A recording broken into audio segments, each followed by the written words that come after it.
Hello दोस्तों, good afternoon. अभी afternoon से ब्लॉग चालू हो रहा है। तो मैं बनाई थी दाल। वैसे नाश्ता पानी सभी का हो गया, तो दाल बनाई हूँ। दाल को भी छौंका लगाऊंगी, लेकिन जीरा नहीं है, सिर्फ लहसुन से छौंका लगाऊंगी। प्याज कट गया है, टमाटर धुल गया है, धनिया पत्ता कट गया है। यहाँ पालक का साग बनाऊंगी और यहाँ जो है मैं सोयाबीन को उबाल ली हूँ और सिर्फ लहसुन से जो है दाल का छौंका लगाऊंगी। और रोटी खाने का मन नहीं था, तो मैं सोची जो चावल जीरा राइस बना लूँ।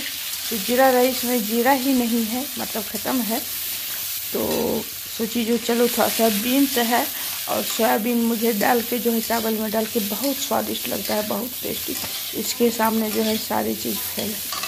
और इसमें यदि जीरा रहता तो और लाजवाब लगता। तो मैं चावल दे दी, दाल वाला ही कुकर में चावल डाल के धो के डाल के, और उसके बाद जो है बीन्स और सोयाबीन को भूज के, कच्चा मिर्ची लहसुन प्याज सारी चीज़ भूज के नमक दे के इसमें जो है मैं डाल दी हूँ। उसके बाद साग, एक साग का कितना बनेगा, इतनी को बना। तो इतनी को में थोड़ा सा मेरे ससुर जी खा लेंगे, थोड़ा सा मेरा बेटा खा लेगा, और मेरे हस्बैंड जो है आउट ऑफ शहर हैं, तो फिर वो तो खाएंगे नहीं, वो बाहर हैं। तो मेरा चावल बन के हो गया है रेडी।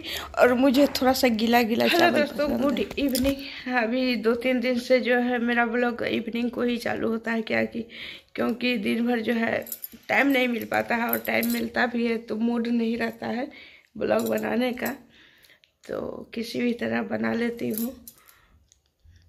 तो आज इतना सारा काम था, 3 दिन से 4 दिन से मैं कोई कपड़ा, एक भी कपड़ा नहीं धोई थी। 2 कपड़ा बाल्टी जो है 2 बाल्टी कपड़ा भर चुका था। कम से कम 7-8 कपड़ा तो आज मैं अपने हस्बैंड का धोई। सिर्फ जीन्स और पैंट सारे धो के फैलाई। बहुत गंदा था कई दिन से, और ठंडी के कारण भी ज़्यादा कपड़ा नहीं धोती थी। उसके बाद टैटू बनाने के बाद जो है हाथ से रगड़ना, ये करना वो करना, पानी का काम कम करना, भारी उठाना, ये सब मना था। तो इसे तो आज चौथा दिन है टैटू में बनवाई तो, और बहुत सारा कपड़ा है जो कि तह लगाना है। वो सब आज नहीं होगा तो कल भी होगा। लेकिन बहुत काम निपटाने के बाद जो है फिर खाना पीना बनाई। खाना पीना खा कर मैं 3:45 बजे खाना खाई। ऊपर नीचे झाड़ू पोछा, बर्तन बासन, खाना पीना, नाश्ता, कपड़ा लत्ता धोना सुखाना, बहुत सारा काम था। और उसके बाद जो है फिर मैं थोड़ा सा लेट गई, काहे कि चावल में खाई। चावल में जो है पुलाव टाइप का बनाई थी। और अभी मैं दाल पी लूँगी, काहे कि मेरे हिस्सा का दाल रखा हुआ है, तो दाल पी लूँगी। और आज है मंगलवार, तो आज साईं बाबा को भोग भी देना है, तो थोड़ा सा मैं रेस्ट भी की, काहे कि चावल खाने के बाद मुझे नशा लग जाता है, कभी कभी चावल खाती हूँ, इसलिए तो मैं थोड़ा सा रेस्ट की, ज़्यादा नहीं, आधा घंटा। और नींद भी नहीं पड़ी, ऐसे रेस्ट की। तो उसके बाद जो है थोड़ा सा कंघी ले ली हूँ, मैं जाती हूँ छत पे ही बालून झाड़ूंगी और कपड़ा को उल्टा पुल्टा करूँगी। वैसे तो अब कपड़ा उठाने का टाइम हो गया है। कुछ कपड़ा भींगा हुआ बाल्टी में ही रखा हुआ है, उसको मैं फैलाऊंगी। जो सूख गया है उसको मैं उठा लूँगी। थोड़ा सा बाज़ार जाऊँगी, बाज़ार से सब्जी भाजी कुछ लेना है, काहे कि साईं बाबा को भोग भी देना है।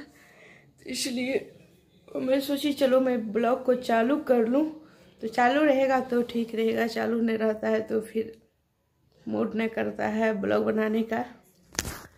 तो आज बहुत सारा काम हो गया, और लगता है खांसी फिर से दोहरा गया। वैसे तो 1 सप्ताह से खांसी है, इतवार 8 दिन हो गया, आज सोम 9 दिन। और एक शादी विवाह भी है 5 तारीख को, उसमें भी पार्टी सार्टी में जाना है। 5 तारीख को है शादी। जानने पहचानने वाले, रिलेशन वाले को नहीं है, जानने पहचानने वाले का है, तो उसमें भी हम लोग को जाना पड़ेगा। तो जब जाऊंगी तब, अभी तो बहुत टाइम है 5 तारीख आने में। उससे पहले तो शिव चर्चा भी करवाना है मंदिर में, और शिव चर्चा जो है 28 तारीख को अब नहीं होगा दोस्तों, उससे पहले होगा, क्योंकि 28 तारीख जो है वेडनेसडे पड़ता है, तो वेडनेसडे को नहीं होगा। तो उससे पहले संडे को ही शिव चर्चा रखवाऊँगी। देख सकते हैं बहुत सारा कपड़ा यहाँ पे मैं रख दी हूँ, जो आराम से तह लगाऊंगी। शरीर में आराम भी चाहिए, रेस्ट भी चाहिए। कोई भी काम कभी कभी हो जाता है क्या बाय पर करना हो जाता है, और बाय पर करना भी ज़रूरी रह जाता है, तो कर लेते हैं कभी कभी कोई काम। और मुझे पर्दा भी, ऊपर का तो सारा पर्दा धुल गया है 2-4 दिन। जैसे कि 8 मार्च को होली नहीं, शिवरात्रि, 8 मार्च को शिवरात्रि है, तो शिवरात्रि तक में मुझे बहुत सारा काम निपटाना है। कुछ टेलर में कपड़ा भी सिलवाना है, और उसके बाद जो है फिर नीचे का जितना भी पर्दा है, 4, 4, 8, 3, 11 पर्दा है नीचे का, सारे पर्दा को भी धुलना पड़ेगा। 2 दिन लग जाएगा सारे पर्दा को धुलने में। पूजा रूम का भी पर्दा धुलना है। बाद बाकी ऊपर का सारा पर्दा धुल चुका है। इधर 10 दिन के अंदर मैं धो दी थी। अब तो धीरे धीरे गर्मी आ रहा है, तो बहुत सारा काम निपट रहा है। काहे कि जो मोटा मोटा जैकेट, स्वेटर ये सब है, एक दो करके मैं धो के रख रही हूँ। काहे कि एक बैग मैं नहीं धो के रखूँगी, और एक बैग करना भी नहीं चाहिए। काहे कि उसके साथ साथ घर का भी काम बहुत हो जाता है। शरीर में आराम भी ज़रूरी है। तो मैं एक दो कर के धो के मैं सुखा के रख रही हूँ। अब फिर जैसे कि कोनो दिन जो है ठंडा ज़्यादा लगेगा तो उस दिन निकल भी जाएगा, लेकिन ज़्यादा बाहर के कपड़ा माथा का जपाल हो जाता है ना। सबके साथ वही होता होगा। और पेपर भी बिछाना है अलमारी सब पे, बहुत सारा काम है। मुझे बार बार हाफी आ रहा है, तो होता है क्या, जो मैं सोई नहीं, थोड़ा सा रेस्ट की, ऐसे आराम की, नींद पड़ती तब हाफी नहीं आता। तो अब नींद पड़ने का ज़रूरत भी नहीं था, इसलिए मैं उठ गई। जो थोड़ा सा आलस करेंगे ना तो सारा काम को लेके बढ़ जाएगा, तो इसलिए आलस नहीं करना है। आलस करने से जो है जो काम बेकार हो जाएगा। और दूसरी बात क्या, जो साईं बाबा को भोग देना है तो टाइम पर दे देना ही सही है। तो अब चलिए आप लोग को मैं लेके चलती हूँ छत पे। मैं कितना सारा कपड़ा धोई, और बाल्टी में भी है, देखती हूँ क्या क्या कैसे।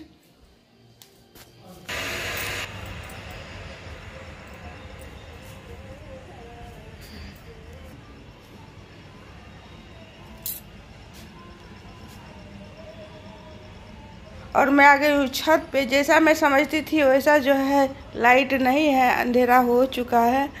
और सारा कपड़ा मैं उठा लेती हूँ। इसमें तो बहुत सारा कपड़ा सूखा हुआ है और बहुत गीला है। और ये चादर देखिए, लड़की कपड़ा जो है कुर्सी पे ही फैला दी। सारा कपड़ा को मैं उतार के कुर्सी पे रखूँगी, और रख चुकी हूँ। उसके बाद बाल्टी में जो कपड़ा था तो मैं एक पानी से और धोना चाहती थी, तो मैं सोची छत पे ही धो लूँगी एक पानी से और। तो मैं यहाँ पानी चला रही हूँ एक पानी से और धो के। उसके बाद जो ये सारे कपड़ा को मैं फैला दूँगी। उसके बाद कुर्सी लेके चली जाऊँगी नीचे। तो देख सकते हैं जहाँ तक हो सका मैं कपड़ा को फैला दी। स्वेटर जो है भारी होता है, तो इसका जो है पानी करने के लिए यहाँ पे मैं छोड़ दी हूँ। अब मैं कुर्सी लेके जाती हूँ नीचे, क्योंकि फिर मुझे मार्केट भी जाना है। मार्केट से आके भोग भी बनाना है, भोग बना के साईं बाबा को भोग भी देना। और कितना अंधेरा है, सो देखिए सब जगह लाइट जल चुका है। और अब मैं जा रही हूँ मार्केट। तो चलिए आप लोग ब्लॉग में बने रहिए। थोड़ा सा भी पसंद आए मेरा ब्लॉग तो लाइक करना नहीं भूलिएगा दोस्तों। मेरे चैनल पर पहली बार आए हैं तो सब्सक्राइब करना नहीं भूलिएगा, सब्सक्राइब करके ही जाइएगा। और कमेंट में ज़रूर बताइएगा जो मेरा ब्लॉग कैसा लगा है। और इस रास्ता को जो पहचानते हैं कमेंट करके ज़रूर बताएं, और किस चीज़ का पेड़ है वो भी बताएं। तो अब मैं निकलूँगी मार्केट। और मैं एक सॉल छोड़ दी ऊपरे, बालकनी पर ही रह गया। तो फिर मैं सोची अब नहीं जाऊँगी दोबारा, अब मार्केट से आती हूँ तब जाऊँगी लाने के लिए। तो फिर मैं दूसरा सॉल ओढ़ ली हूँ और आ गई हूँ मार्केट। क्या बोले? मोबाइल नहीं हो, नहीं मोबाइल लेने का कहाँ है होगा।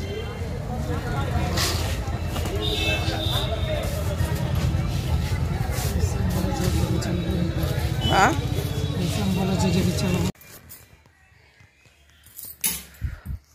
अभी मैं सब्जी लेके आई हूँ, हाथ दुखने लगा। और 1-2 सामान रह ही गया है, जो जिस दुकान में मैं खोजी वो दुकान में नहीं था। रिफाइंड फॉर्चून, तो कोई बात नहीं, रिफाइंड फॉर्चून नहीं है तो उसके बिना भी काम चल सकता है। खांसी मेरा पीछा छोड़ने वाला नहीं है। खांसी मेरा पीछा छोड़ने वाला में से नहीं है इंसान।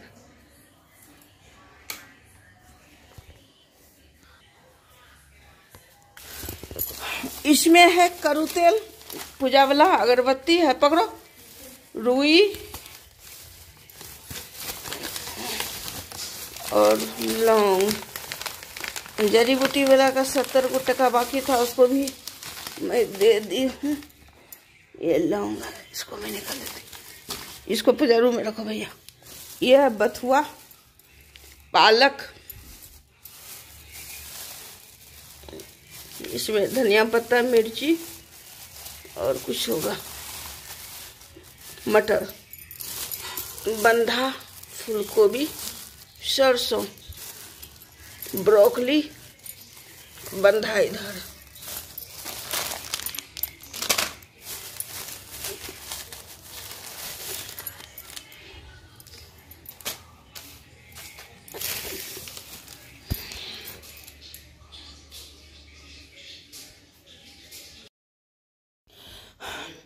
उसके बाद जो है यहाँ मैं दूध चढ़ा दी हूँ, मार्केट से तो आ ही गई हूँ। उसके बाद दूध चढ़ा दी हूँ और यहाँ जो है मुझे बहुत दिन से मन था जो चना का इस टाइप का घुगनी खाने का, क्योंकि बहुत दिन से मैं खाई नहीं थी। तो मैं सोची चलो इसको जो है मैं घुगनी बना लूँ और पूरी के साथ खाऊंगी। तो रिफाइन तो था ही नहीं, बगल के दुकान में तो 10-20 रुपया ज़्यादा ले लेता है, मैं वहाँ से ली ही नहीं। और मार्केट में जिस दुकान में लेती हूँ वहाँ तक मैं पहुँची ही नहीं। तो मैं सोची चलो सरसों के तेल में ही पूरी छान लूँगी, थोड़ा सा ही तो पूरी छानना है, 2-4 साईं बाबा के लिए, 2-4 घर के लिए। तो यहाँ जो है दूध उबल गया है, इसमें जो चावल में गिरा दी हूँ खीर के लिए। तो खीर में बना रही हूँ खीर पूरी और चना के घुगनी मैं आज साईं बाबा को भोग में दूंगी। तो यहाँ तेल भी गर्म हो गया है, घुगनी बन के हो गया है रेडी। तो उसके बाद फिर मैं थोड़ा सा सब्जी भी बनाऊंगी, काहे कि मेरे ससुर जी इस टाइप का घुगनी नहीं खाएंगे, और खाएंगे तो थोड़ा सा तो दूंगी ही। भोग के बाद सबको थोड़ा थोड़ा प्रसाद के रूप में तो देना ही चाहिए, दूंगी ही। उसके बाद फिर मैं बनाऊंगी सब्जी। तो चलिए इस वीडियो को मैं कर दूंगी इसी जगह एंड। थोड़ा सा भी पसंद आए तो लाइक शेयर सब्सक्राइब कीजिएगा। बाय।